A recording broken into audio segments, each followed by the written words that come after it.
We are in front of your pavilion. Not your pavilion, German pavilion. Yeah, it's not mine yet. And you share it with Yael Bartana. So what was your idea? What did you want to do? Well, I was looking, when I was thinking about the German pavilion, about what was not, as an historical of German history, what was not a topic yet. And then I find out the migration of German, especially of the working people from Turkey and from Italy.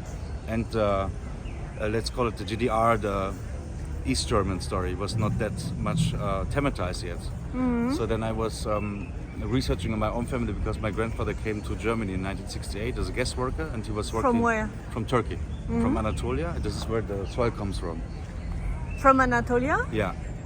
And he worked for an asbestos factory, and he died before he retired on cancer because of the work. So that was my topic. I wanted to build a monument of a working man that nobody knows, and try to, for example, under the floor of the German pavilion, we put Anatolian soil in and we closed it. And now I blocked the entrance, and also the entire inside is full with soil. And then I created this monument, which is basically a factory of someone who works in an asbestos factory. Then you go into his apartment, which is abandoned, and then these ghosts appear, and then you can see the fragments of their life. And on the upper part, you have a ritual about him dying in an Islamic ritualistic way. So this is the concept in short notice. So, you had in mind always the death, the dramatical death of your grandfather? Yeah, that's the ritual, basically. No, but in terms of in your own memories. Yeah, he died 2007. I remember quite well. Ah, so you knew him well. Yeah. I was 19 when he died. Ah, okay. And was he influential on you? Totally. I have the arms from him. So my family comes tomorrow. I'm really excited when they see. Also the sculpture in the ground floor is his hat that I built. So I think I have a lot of similarities, the way I talk, the way I move. And did he tell you about the condition of work? No, he never talked about it. So that's interesting. Yeah, no? That's why when he died on cancer, he also didn't accept that it was because of the work, because he was so grateful, Germany. Yeah, which was always a problem in the family, because he died on this work and there was never a recognition for these workers. That's why I decided I make a monument of these people, put it into the German pavilion to give a focus on this part of history where nobody talks about. But you are German, right? I'm German citizen. So what is your relation to Anatolia and to Turkey? Well, I was there a lot, and I owe lands, so the soil also is mixed with my own land in central Anatolia.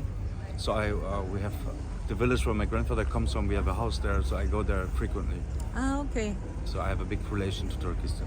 So you are in between, because you are also in between in your work. You make a lot of performance, and you have made a mise en scène for an opera in Nancy. Yeah, it was premiered a couple of days ago. It's an opera I made in Belgium, and Nancy was co-producing it. So what's the title of the show? It's Silver Lake from Kurt Weill.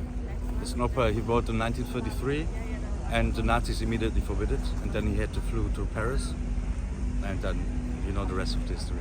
And you are working in different fields, right? Yeah, I come from opera, theater, and visual arts. I didn't do so much yet, so this is the first big project for me in the visual arts. And how did it work with Yael Bartana to share the pavilion? Fantastic. I mean, she's an amazing artist, and we have completely different backgrounds, but I think the styles of her work is similar, but with a completely different aesthetics.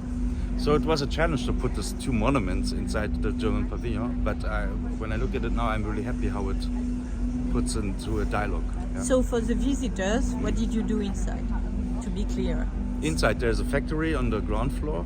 Yes. And I have the wooden floor that I took from an abandoned theater in East Germany, and we put the floor on the marmor plates of the German pavilion. Oui. Then I built this architecture on a thing of 3 levels. On the ground floor is this working place where there's asbestos working factory. In the middle there's an abandoned apartment where these ghosts are living, and on the upper floor is a kind of ritual space where the death is being celebrated, and then the soul leaves the pavilion, and then you can look out of the window and then you see the ocean. And she did the videos. Sorry? She did the video. Yeah, I did the big video. You did it? No, yeah. She did? Yeah, she did the side rooms, the spaceship, Yes. and the big video, which is in front of the architectural piece I did. And I did a video work on the upper level with 2 screens. I saw that. Merci beaucoup.